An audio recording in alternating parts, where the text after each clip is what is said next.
Hello and welcome. मैं आपके लिए लेकर आती हूँ ये खास शो वाकया एनएफओ। लेकिन आज वाकया एनएफओ में हम एक ऐसे एनएफओ की बात करने वाली हूँ जो लीग से हट कर है। अभी तक हम ज़्यादातर देखते हैं इक्विटी स्कीम्स की हम बात करते हैं, डेथ स्कीम्स की बात करते हैं, लेकिन आज हम बात करने वाले हैं एक गोल्ड स्कीम की। मेरे एसेट म्यूचुअल फंड का जो नया फंड ऑफ ऑफर है एनएफओ, ये एक gold ETF fund of fund है जो सोने में निवेश करने का आपको मौका देगा और बहुत ही हटकर रहेगा ये निवेश। ये स्कीम मेरे एसेट गोल्ड ईटीएफ के यूनिट्स में निवेश करने वाली है और इस फंड के जरिए आप फिजिकल गोल्ड में निवेश कर पाएंगे बिना फिजिकल गोल्ड खरीदे। सोने के भाव के आधार पर आपका कैपिटल ग्रो करेगा और इस एनएफओ में निवेश की कम से कम रकम 5,000 रुपए रखी गई है और सिप के जरिए हर महीने आप मिनिमम 99 रुपए से भी निवेश कर पाएंगे। तो स्कीम को और डिटेल में समझते हैं, ये कैसे काम करेगी, आपके पोर्टफोलियो में ये कैसे फिट बैठती है, और ये सब बताने के लिए मेरे साथ जुड़ रहे हैं Siddharth Shrivastava, head ETF product और fund manager Mirae asset investment managers India. Thank you so much Siddharth, आपने वक्त निकाला। सबसे पहले तो हम बात करते हैं जब म्यूचुअल फंड की बात करते हैं, लेकिन आज हम म्यूचुअल फंड के आगे थोड़ी सी बात करने वाले हैं। और आपका ये जो एफओएफ है, यानी जैसे हम कहते हैं फंड ऑफ फंड, ये एक्सचेंज ट्रेडेड फंड में निवेश करने वाला है, लेकिन एक्सचेंज ट्रेडेड फंड से अलग है। तो ये ईटीएफ और फंड ऑफ फंड के डिफरेंस को सबसे पहले समझाइए, फिर स्कीम के बारे में भी बात करते हैं। सबसे पहले Priyanka, thank you so much for having me on the show. So जैसे कि नाम से पता चलता है, एक्सचेंज ट्रेडेड फंड एक्सचेंज पे एक स्टॉक की तरह ट्रेड करते हैं और आप उसको स्टॉक एक्सचेंज से 1 यूनिट, 2 यूनिट, 100 यूनिट, 1000 यूनिट कितने भी मात्रा में खरीद सकते हैं और बेच सकते हैं। लेकिन ईटीएफ को ट्रेड करने के लिए, बाय सेल करने के लिए आपको डीमैट अकाउंट की जरूरत है, आपको ब्रोकिंग अकाउंट की जरूरत होती है और कई लोगों को ये ट्रेडिंग करना उतना सहूलियत का काम नहीं लगता है। तो ऐसे ही निवेशकों के लिए हम लोग फंड ऑफ फंड लेकर के आए हैं। ये फंड ऑफ फंड ईटीएफ में इन्वेस्ट करेगा।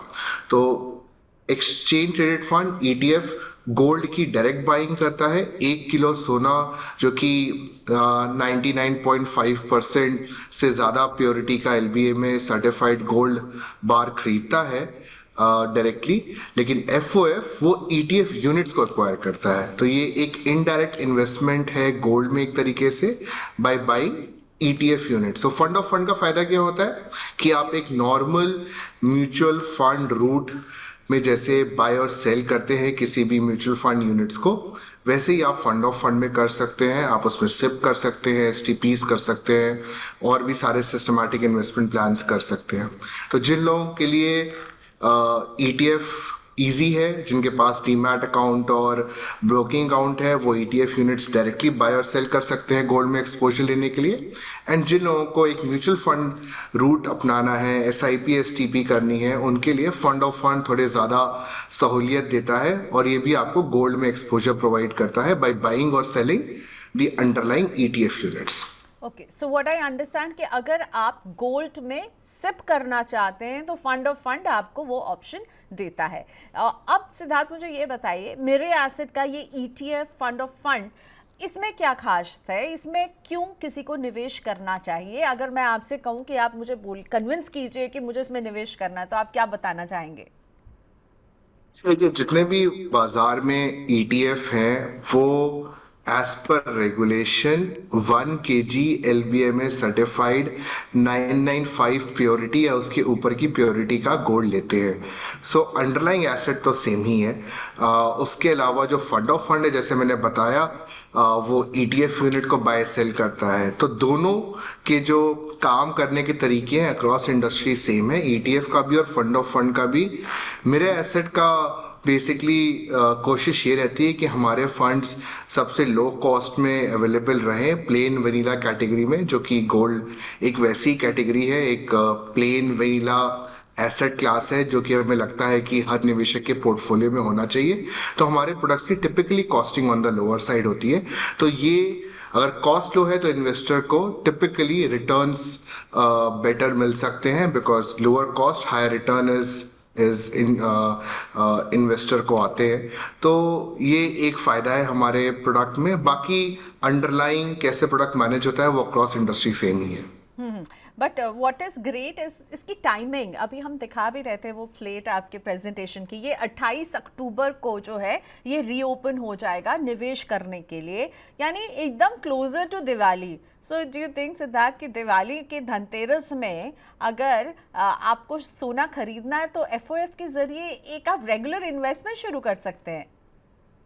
आपने बहुत ही सही बात बोली, बिकॉज जैसा कि हम देख रहे हैं सोना काफी तेजी दिखा रहा है पिछले एक साल में, और आज हम देखें तो सोने का जो भाव है ऑलमोस्ट 77,000 के आसपास है। तो फिर जिन लोगों को सोने में इन्वेस्ट करना है इस लेवल पे स्टैगर्ड इन्वेस्टमेंट काफी सही तरीका है। हमें नियर टर्म में सोने में अभी भी लग रही है कि तेजी बनी रहेगी, and there is some room to go in terms of सोने की प्राइस ऊपर जाने में।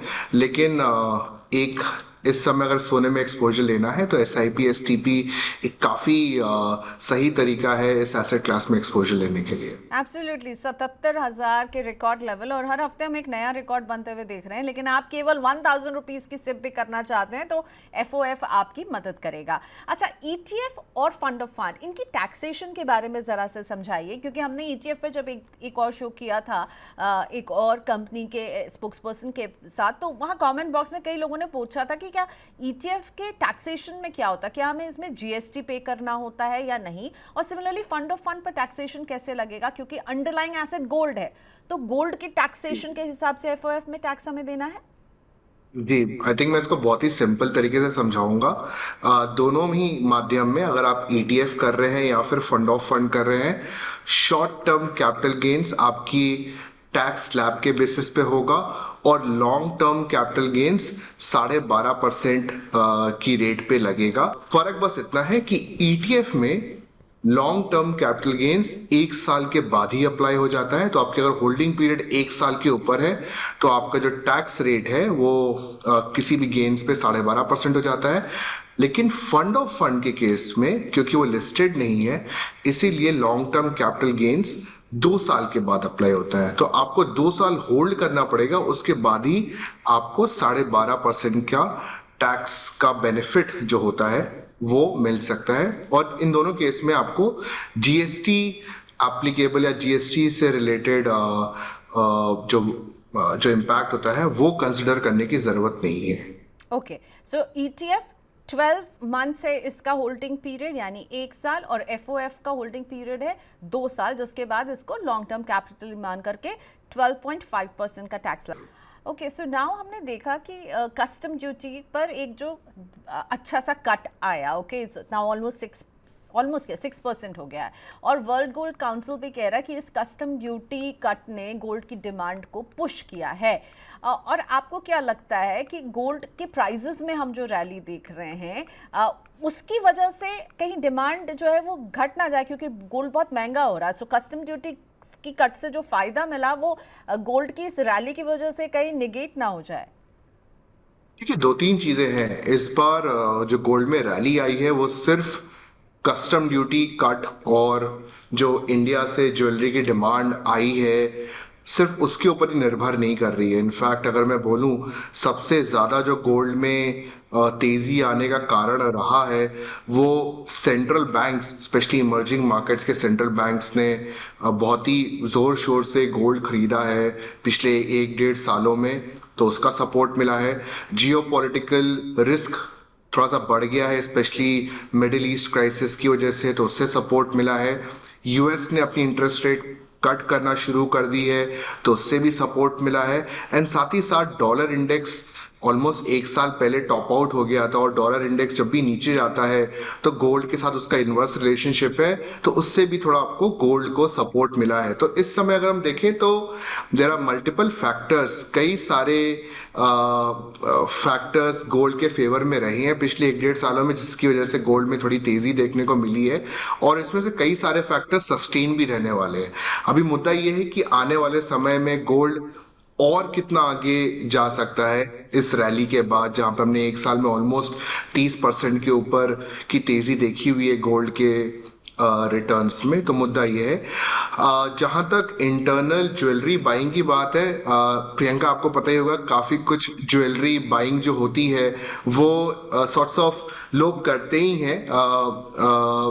अगर उनको धनतेरस में खरीदना है, दिवाली में खरीदना है, शादी का सीजन आ रहा है, उसके लिए जो गोल्ड बाइंग खरीदनी है, काफी कुछ कंपल्शन बेस्ड बाइंग भी होती है। थोड़ा बहुत ऑब्वियसली प्रेशर तो आएगा एट दीज रेट्स, बट अगर मैं इन्वेस्टमेंट पॉइंट ऑफ व्यू से बोलूं तो गोल्ड एक बहुत ही अच्छी एसेट क्लास है जिसको हर किसी के पोर्टफोलियो में होना चाहिए, बिकॉज ये रिटर्न भी जनरेट करता है और साथ ही साथ अच्छा रिस्क मिटिगेशन तरीका है आपके पोर्टफोलियो में ओवरऑल रिस्क कम करने के लिए, बिकॉज इसका इक्विटी के साथ कोरिलेशन नेगेटिव होता है। तो जब भी मार्केट्स उतना अच्छा नहीं करते हैं, जब भी जियो पॉलिटिकल इश्यूज आते हैं, तो गोल्ड की टिपिकल परफॉर्मेंस और प्राइसेस रिलेटिवली ज़्यादा स्टेबल रहती है। इनफैक्ट कई बार देखा गया है कि ऊपर भी गई है। लेकिन अभी हमने एक यूनिक सिचुएशन भी देखी थी अभी कुछ बीते हफ्तों में। ये जो कोरिलेशन जो होता है वो कहते हैं कि बहुत कम होता है, लेकिन हमने जब इक्विटी को देखा वो बढ़ रहे थे तो गोल्ड भी बढ़ रहा था। तो ऐसे एक्सेप्शनल पैचेस भी जो है हम गोल्ड प्राइसेस में देख रहे हैं। लेकिन आपने एक बात कही, मैं वहीं से इस बात को उठाना चाहती हूँ। आपने कहा कि अब देखना होगा कि ये जाता कहाँ है, और आपको लग रहा है जो सिचुएशन है ये अभी गोल्ड के प्राइसेस को सपोर्ट करने वाले सिचुएशन बने हुए हैं। यूएस इलेक्शन, जियोपॉलिटिकल टेंशन और interest rate are now coming down. तो आपको क्या लग रहा है अब गोल्ड कहाँ जाएगा? क्योंकि हम 77,000 को ऑलमोस्ट क्या हम टच भी कर रहे हैं, किसी दिन थोड़ा सा नीचे थोड़ा सा ऊपर हम जा रहे हैं। तो आपको क्या लग रहा है? आपका गोल्ड प्राइस को लेकर आउटलुक मैं जानना चाहूंगी। Where do you see gold going? मैं नियर टर्म की बात करूंगा, क्योंकि लॉन्ग टर्म में तो ऑब्वियसली आप पॉजिटिव ही हो एसेट क्लास के लिए, एंड जैसा मैंने बोला हर किसी के पोर्टफोलियो में गोल्ड होना चाहिए। बट नियर टर्म आउटलुक हम लोग का लगता है कि अगर ये कंडीशंस थोड़ी सी कंटिन्यू करती हैं तो 80,000 से 82,000 का लेवल है जो कि हम लोग को लग रहा है कि नियर टर्म में गोल्ड छू सकता है। ओके, 80 to 82,000 नियर टर्म में आप कह रहे हैं? जी। और लॉन्ग टर्म में? लॉन्ग टर्म में प्रियंका काफी निर्भर करता है। लॉन्ग टर्म में तो वही बात होगी कि निफ्टी 50 को हम लोग 5 साल 10 साल बाद कहाँ देख रहे हैं। अगर मैं हिस्टोरिकल डेटा देखता हूँ और बेसिकली प्राइस एक हिस्टोरिकल लेवल्स एक सिग्निफाई कर देगा, मैं देखूँ तो 15 साल में गोल्ड ने सिर्फ 11% रिटर्न दिया है कंपेयर टू निफ्टी 50 जिसने 13% रिटर्न दिया है। 7 साल में 14% रिटर्न दिया है, निफ्टी 50 ने 16% रिटर्न दिया है। सो टिपिकली लॉन्ग टर्म में हम लोग 10 से 12% के आसपास का रिटर्न की एक्सपेक्टेशन रखनी चाहिए गोल्ड से। सो गोल्ड है सदा के लिए। लेकिन ये बताइए, गोल्ड ईटीएफ, आप ईटीएफ को हेड करते हैं और गोल्ड ईटीएफ में इनफ्लोज जो है वो हम बढ़ने का ही ट्रेंड देख रहे हैं ग्लोबली। ओके, और ग्लोबल मैप में भारत अभी पीछे है, लेकिन फिर भी अगर हम भारत को इसी कंपेयर कर रहे हैं आज से 2 साल पहले, तो भारत के भी ईटीएफ जो है इनफ्लोज जो है वो बढ़े हैं। So how do you see this, और आप क्या निकालते हैं? क्योंकि आप ईटीएफ को ही हेड करते हैं, तो ज़रा इस ट्रेंड को समझाइए। इस बढ़ने के पीछे क्या वजह है? ग्लोबली तो बहुत ज़्यादा बढ़ा है। नॉर्थ अमेरिका में एक जो चार्ट आप लोगों ने ही हमें दिया है उसमें नज़र आ रहा है कि गोल्ड ईटीएफ को लेकर के वहाँ पर जो इन्फ्लोज हैं वो काफ़ी बढ़ रहे हैं, और इंडिया में भी पहले के मुकाबले बढ़े हैं। तो आपको लग रहा है गोल्ड ईटीएफ जो है ये एक नई निवेश के तौर पर ये उभर रहा है? जी, गोल्ड ईटीएफ की डिमांड इंडिया में तो काफ़ी सस्टेन्ड रही है। हम लोग देख रहे हैं पिछले कई महीनों से, 6 महीने 1 साल से गोल्ड ईटीएफ में हमने देखा है कि एक रुझान बना हुआ है और इन्वेस्टर्स इन्वेस्ट कर रहे हैं। इनफैक्ट अगर मैं गोल्ड और सिल्वर दोनों मिला के बात करूं तो पिछले 1 साल में तकरीबन 16,000 करोड़ का नेट इनफ्लो आया है गोल्ड और सिल्वर दोनों में। और अभी इंडस्ट्री का ईयूएम गोल्ड और सिल्वर मिलाकर के ऑलमोस्ट 51,000 करोड़ का हो गया है। सो इन्वेस्टमेंट्स लगातार आ रहे हैं, लेकिन साथ ही साथ अभी ये देखने को मिला है कि पहले यूरोप से स्पेशली और नॉर्थ अमेरिका से इन्वेस्टमेंट्स नहीं हो रहे थे गोल्ड ईटीएफ में, लेकिन जैसे जैसे इस एसेट क्लास ने तेज़ी पकड़ी है, हमने देखा है पिछले 4-5 महीने में इन रीजन से भी, नॉर्थ अमेरिका से भी, यूरोप से भी, एशिया से तो आ ही रहा था, एक इन्फ्लो आना शुरू हो गया है, जिससे ऑब्वियसली बिकॉज इन सब से भी आप गोल्ड खरीदते हैं, राइट? जितना इन्फ्लो मेरे पास आएगा ईटीएफ में, मैं उतना ही गोल्ड अंडरलाइंग खरीदूंगा। सो इन सब से भी गोल्ड प्राइसेस को सपोर्ट मिलता है। लेकिन एक जो एम्फी के नंबर हम जब देख रहे थे सिद्धार्थ, आई एम श्योर आपके भी नज़रों से ये गए होंगे कि जैसे इंपोर्ट ड्यूटी वाला जो कट आया था उसके बाद अगस्त में हमने बहुत ज़बरदस्त देखा पुल ईटीएफ में, अच्छी खासे इन्फ्लोज रहा रिटेल इन्वेस्टर का, कुछ 1644 करोड़ का। लेकिन सितंबर में फिर वो कम हो गया, कुछ 1233 करोड़ के आसपास रह गया। तो वो अगस्त में जो एक एकदम इमीडिएट रिएक्शन जो था वो था खरीदने का, और फिर सितंबर में हमने उसको थोड़ा सा स्लो डाउन होते हुए देखा। तो आपको क्या लग रहा है, ईटीएफ को लेके एक सस्टेन डिमांड रहेगी या फिर ये बस ड्यूटी कट के बाद का एक सेलिब्रेशन था? दो चीजें इस समय गोल्ड ईटीएफ में पैसे आने के 2-3 जरिए हैं। एक तो फंड ऑफ फंड से जो लोग इन्वेस्ट कर रहे हैं, एक जो गोल्ड ईटीएफ की डायरेक्ट बाइंग कर रहे हैं एक्सचेंज पे। कई लोग टैक्टिकली इन्वेस्ट करते हैं, बहुत ही छोटे अंतराल के लिए, कुछ दिनों के लिए एक्सपोजर लेते हैं गोल्ड की प्राइसेस के ऊपर। एंड साथ ही साथ मल्टी एसेट फंड्स भी हैं जो कि गोल्ड में एक्सपोजर गोल्ड ईटीएफ के थ्रू ही लेते हैं।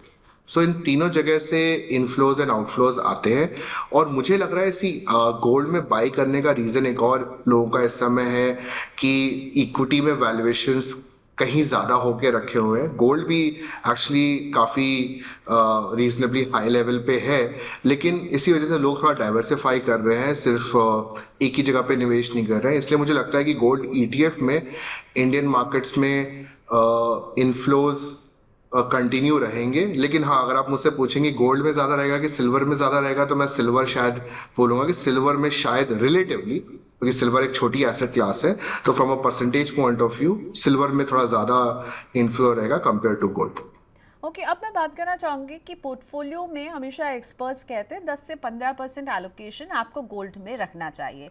तो अब गोल्ड में निवेश करने के लिए अलग अलग तरीके अब आ गए हैं। आपका गोल्ड ईटीएफ है, आप एफओएफ है, आप जो है अगर फिजिकल गोल्ड खरीदते हैं, डिजिटल गोल्ड हैं, कई प्लेटफॉर्म्स बेचते हैं। तो ये जो 10 से 15% का एक्सपोजर है वो एक ही तरह के गोल्ड में आपको निवेश करना चाहिए या अलग अलग तरह के एसेट को शामिल करने की आप सलाह देते हैं? Gold ETF and gold fund of fund बहुत ही ट्रांसपेरेंट, सिक्योर और लो कॉस्ट तरीका है गोल्ड में इन्वेस्ट करने के लिए।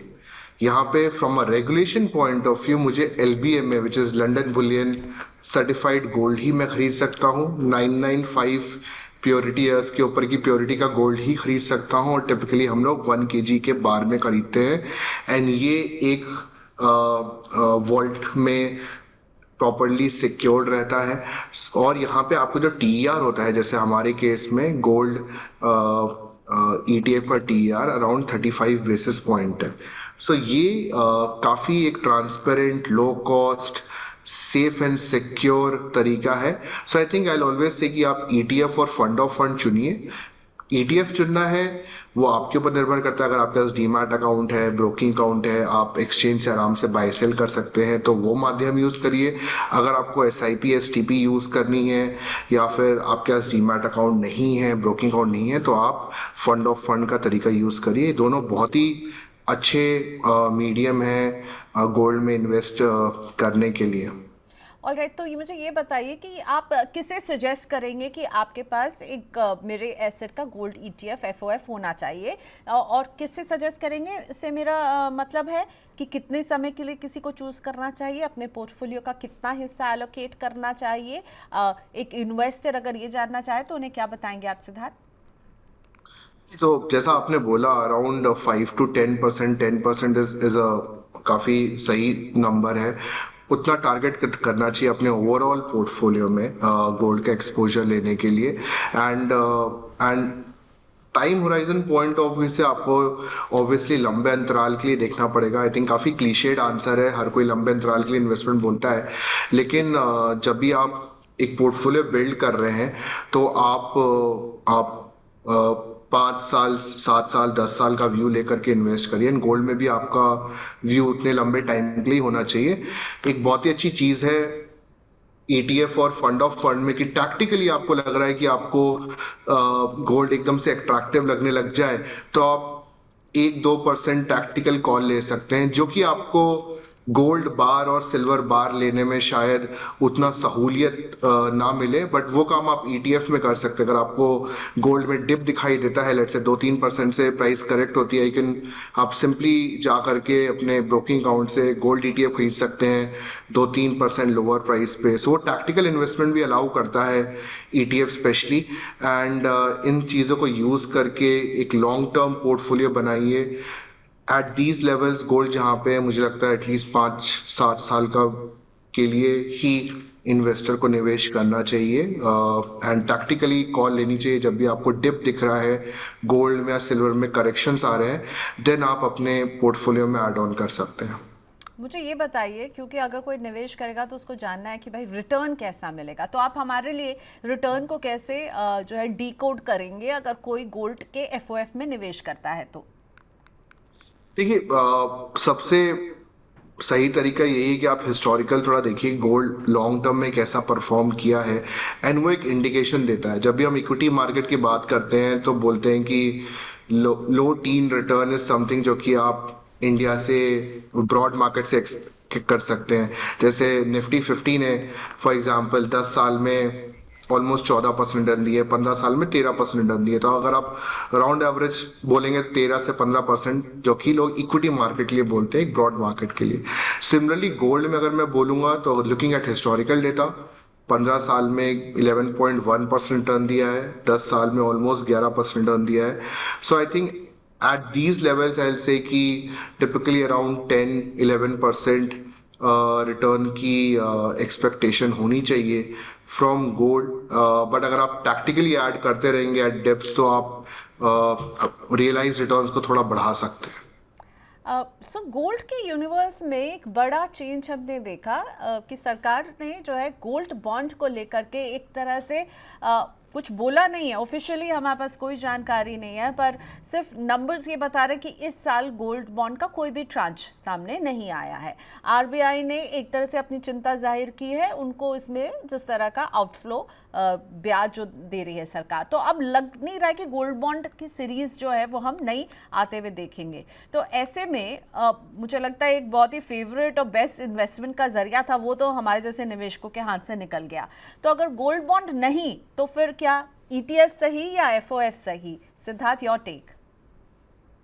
थिंक अगर किसी के पास डीमैट अकाउंट है तो मैं ईटीएफ पहले सजेस्ट करूंगा, because long term capital gains भी आपका 1 साल के बाद अप्लाई हो जाता है और आप आराम से एक लेवल्स के बेसिस पे बाइंग एंड सेलिंग कर सकते हैं। अगर आज इंट्राडे मार्केट में गोल्ड आपको सस्ते भाव में दिख रहा है तो आप ईटीएफ के थ्रू इंट्राडे रेट पे भी खरीद सकते हैं। इसलिए मुझे ईटीएफ थोड़ा सा प्रेफर्ड रूट लगता है। बट अगर आपको एक सिस्टमैटिक इन्वेस्टमेंट करना है, एसआईपी बहुत ही पॉपुलर है, लोगों को मार्केट टाइमिंग टिपिकली करना बहुत ज़्यादा प्रेफर नहीं करते हैं या फिर उनके पास उतना टाइम नहीं होता है, उन लोगों के लिए फंड ऑफ फंड एक अच्छा माध्यम है गोल्ड में एक्सपोजर लेने के लिए। एंड जैसा आपने बोला एसजीबी एज अ रूट अभी आएगा कि नहीं आएगा, फ्रेश ट्रांचेस डाउटफुल है, तो यहाँ पे लोगों को अपने पोर्टफोलियो में ईटीएफ या फिर फंड ऑफ फंड यूज करके गोल्ड का एडिशन कर सकते हैं। ओके, अब थोड़ा सा गोल्ड किस तरह से हम खरीद रहे हैं इस पर मैं बात करना चाहूँगी, क्योंकि आपके प्रेजेंटेशन बताता है कि ऑलमोस्ट 50% ऑफ गोल्ड कंजम्पशन जो है वो ज्वेलरी के तौर पर होता है और केवल 30% जो है वो निवेश के तौर पर होता है। और जब इंडिया और चाइना का एक कंपैरिजन आप लोगों ने रखा है वो बहुत इंटरेस्टिंगली बता रहा है कि ज्वेलरी जो है वो ज़्यादा पसंद करते हैं, ज्वेलरी का जो बार है ना वो बहुत आगे तेज़ी से बढ़ रहा है। मैं चाहूँगी हम वो ग्राफिक्स भी दिखाएं यहाँ पर। तो ज्वेलरी पसंद देश में ईटीएफ और फंड ऑफ फंड जैसे जो ऑप्शंस हैं, आपको लगता है ये कभी नंबर 1 बन पाएंगे?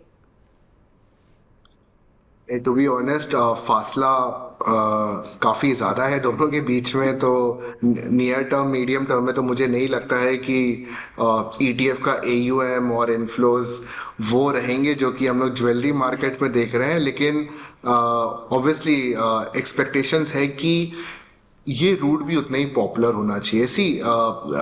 कोई अगर शादी के लिए ज्वेलरी लेता है या फिर दिवाली के लिए ज्वेलरी लेता है तो वो ईटीएफ यूनिट्स लेने नहीं जाएगा। लेकिन लोगों को समझना चाहिए कि ईटीएफ यूनिट्स गोल्ड की या फिर फंड ऑफ फंड भी एक तरीका है। अगर आप लॉन्ग टर्म के लिए गोल्ड को अपने पास रखना चाहते हैं, अगर आप आज अपने बच्चे के लिए गोल्ड लेना चाहते हैं ताकि 15-20 साल बाद उसका यूटिलाइजेशन कर सकें, तो rather than buying physical gold आप एक ईटीएफ को खरीद सकते हैं या फिर फंड ऑफ फंड को खरीद सकते हैं। कोई सिक्योरिटी रिस्क नहीं है, कोई स्टोरेज रिस्क नहीं है, कोई प्योरिटी रिस्क नहीं है।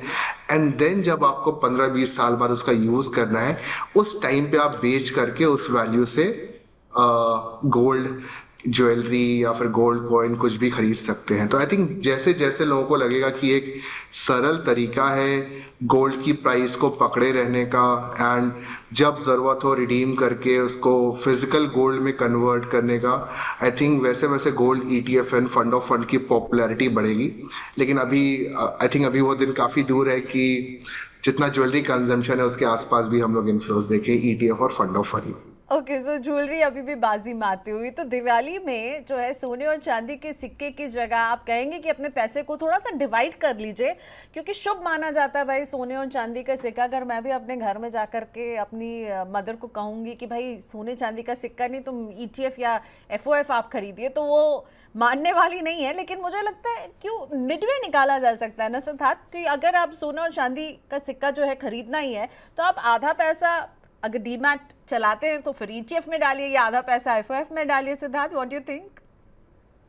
जी एकदम, मतलब सहूलियत की बात है। अगर आप ईटीएफ लेके रखेंगे, जैसा मैंने बोला, आपको उसका कोई टेंशन लेने की ज़रूरत नहीं है, कोई सिक्योरिटी इशू नहीं है, कोई प्योरिटी रिस्क नहीं है, कोई मेकिंग चार्जेस नहीं है। अगर आप अभी ईटीएफ यूनिट्स खरीद रहे हैं, आप एफओएफ खरीद रहे हैं, तो वो सब टेंशन अभी नहीं है। आप आराम से ईटीएफ या फिर fund of fund units acquire करिए। एंड अगर आपको आगे जा करके सिर्फ कैपिटल गेन्स रियलाइज करना है तो आप यूनिट्स को बेच दीजिए। अगर आपको ज्वेलरी में कन्वर्ट करना है तो आप उसको बेच करके उसकी उतने प्राइस की ज्वेलरी बनवा लीजिए। सो ये सारी चीज़ें आई थिंक लोग धीरे धीरे रियलाइज कर रहे हैं। इसलिए हमने लगातार देखा है कि डीमैट अकाउंट की भी बढ़ोतरी हो रही है, फोलियोज की बढ़ोतरी हो रही है, जो कि गोल्ड ईटीएफ और गोल्ड फंड ऑफ फंड में इन्वेस्ट कर रहे हैं। साथ ही साथ जैसे मैंने बोला, ऑलमोस्ट 16,000 करोड़ रुपए पिछले एक साल में गोल्ड और सिल्वर फंड्स में आए हैं। तो इससे लग रहा है कि हाँ, लोगों में वो जागरूकता आ रही है, एंड ये दोनों माध्यम भी काफ़ी अच्छी तरीके से लोग एक्सेप्ट कर रहे हैं।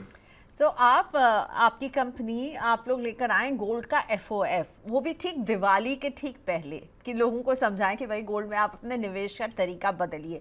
लेकिन एट द सेम टाइम जब गोल्ड में हम एक इतनी तेजी देख रहे हैं, तो ऐसे में एफओएफ में अभी एफओएफ लेना क्या सही समय होगा, या फिर थोड़ा सा गोल्ड के प्राइस को आपको लगता है कूल डाउन होने के बाद आपको निवेश करना चाहिए? आपका भी क्या व्यू है?